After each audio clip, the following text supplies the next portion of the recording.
الرحمن الرحیم۔ وضو کا بیان ہونے کے بعد اب موضوع پر مسح کا بیان۔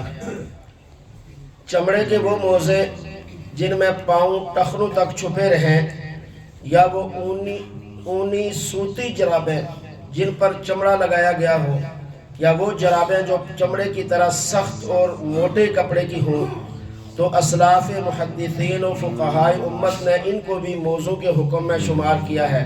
ان پر مسح کرنا جائز ہے، چونکہ حضور اکرم صلی اللہ علیہ وآلہ وسلم نے موضوع پر مسح فرمایا۔ حضرت مغیرہ رضی اللہ تعالیٰ عنہ نے نبی اکرم صلی اللہ علیہ وآلہ وسلم کو وضو کرایا۔ آپ صلی اللہ علیہ وآلہ وسلم نے وضو کے دوران موضوع پر مسح کیا۔ حضرت مغیرہ نے عرض کیا تو آپ صلی اللہ علیہ وآلہ وسلم نے فرمایا، میں نے یہ موزے باوضو حالت میں پہنے تھے۔ مسلم شریف۔ علامہ مبارک پوری رحمہ اللہ تعالی فرماتے ہیں کہ فقہاء نے جرابوں پر مسح کے لیے کچھ شرطیں لگائی ہیں تاکہ وہ موضوع کے حکم میں ہو کر ان احادیث کے ضمن میں داخل ہو جائیں جو موضوع کی بابت وارد ہوئی ہیں۔ لہذا بعض نے شرط لگائی ہے کہ ان پر چمڑا لگا ہو، اور بعض نے کہا کہ موٹے سخت کپڑے کی ہوں تو مسح جائز ہے۔ ایک اور دوسری جگہ پر علامہ رحمہ اللہ نے خود اس تفسیر کو راجح قرار دیا ہے۔ حضرت سعد بن ابی وقاص رضی اللہ عنہ فرماتے ہیں کہ نبی مکرم صلی اللہ علیہ وآلہ وسلم نے موضوع پر مسح فرمایا، بخاری شریف۔ علامہ ابن حجر رحمۃ اللہ علیہ فرماتے ہیں کہ موضوع کے مسح پر تمام صحابہ متفق ہیں، اور یہ مسئلہ 70 سے زیادہ صحابہ سے منقول ہے، اور جس کسی نے اس مسئلہ میں مخالفت کی ان کی موافقت بھی منقول ہے۔ فتح الباری جلد 1 صفحہ 305 باب المسح علی الخفین۔ مسح کی مدت کے بارے میں حکم یہ ہے کہ مسافر کے لیے مسح کی مدت 3 دن 3 راتیں اور مقیم کے لیے 1 دن 1 رات ہے۔ سیدنا علی المرتضی رضی اللہ تعالیٰ عنہ فرماتے ہیں کہ رسول اللہ صلی اللہ علیہ وآلہ وسلم نے مسافر کے لیے مسح کی مدت 3 دن 3 راتیں مقرر فرمائی ہے، اور مقیم کے لیے 1 دن 1 رات۔ مسلم شریف۔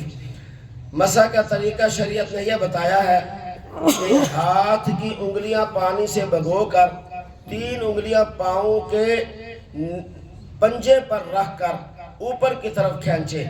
سیدنا علی رضی اللہ تعالیٰ عنہ فرماتے ہیں کہ اگر دینی مسائل کی بنیاد صرف عقل پر ہوتی تو موزے کا نیچے والا حصہ، زیریں حصہ، بلائی حصے کی نسبت مسح کے لیے زیادہ موزوں تھا، حالانکہ میں نے خود رسول اللہ صلی اللہ علیہ وآلہ وسلم کو دیکھا کہ آپ صلی اللہ علیہ وآلہ وسلم موزوں کے بلائی حصہ پر مسح آپ فرمایا کرتے تھے۔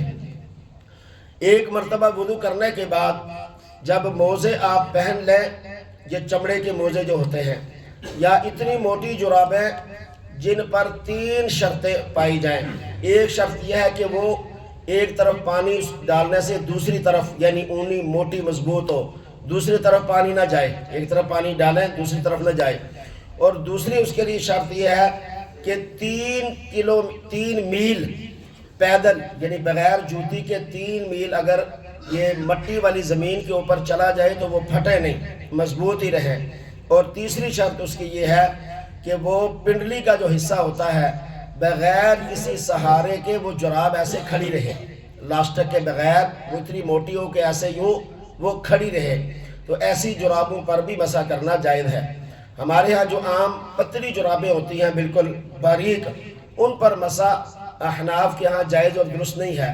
اس پر تھوڑی تفصیل لمبی ہے، کل انشاءاللہ اس پر بتاؤں گا۔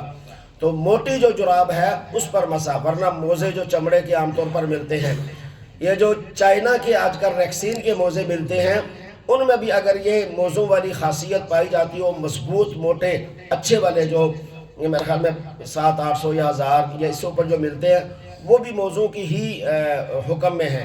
جو بالکل مڑیل مارے سے وہ 200 200 250 کے ملتے ہیں، وہ مناسب نہیں ہے، وہ بالکل جلدی پھٹ جاتے ہیں اور ختم ہو جاتے ہیں۔ جو اچھے والے ہیں چائنا والے، وہ ذرا تھوڑے نرم ہوتے ہیں، کھینچنے سے بڑے ہو جاتے ہیں تھوڑے سے، یعنی ان کے اندر وہ ہوتی ہے نرمی، تو ان پر بھی جائز ہے۔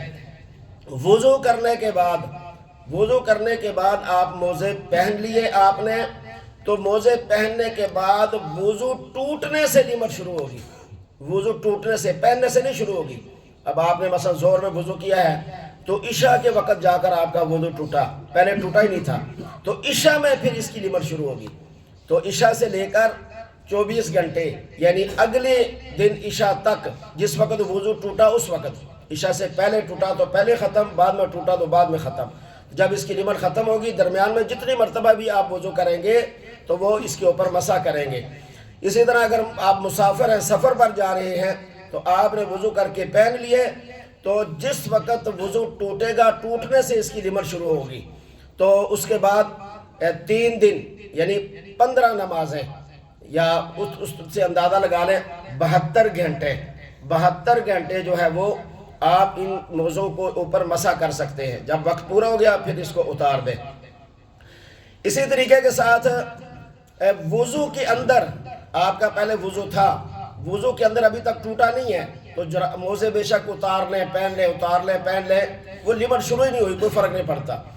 وضو ٹوٹنے کے بعد اتاریں گے تو پھر وہ مسح کے سلسلہ ختم ہو، پھر پاؤں دھونے پڑیں گے، پھر پاؤں دھو کے دوبارہ موزے پہننے پڑیں گے، ورنہ نہیں۔ اسی طریقے سے اگر موزے پھٹ جائیں، 3 انگل سے زیادہ پھٹے ہوں تو ان پر بھی وہ مسح کا حکم ختم ہو جاتا ہے۔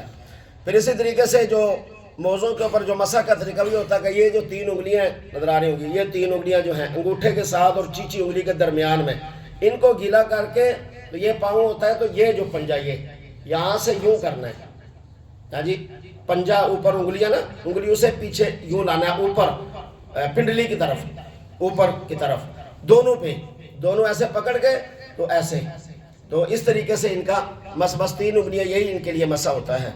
اللہ ہمیں مسائل دینی سیکھ کر اعمال صالحہ کما حقہ بجا لانے کی توفیق نصیب فرمائے۔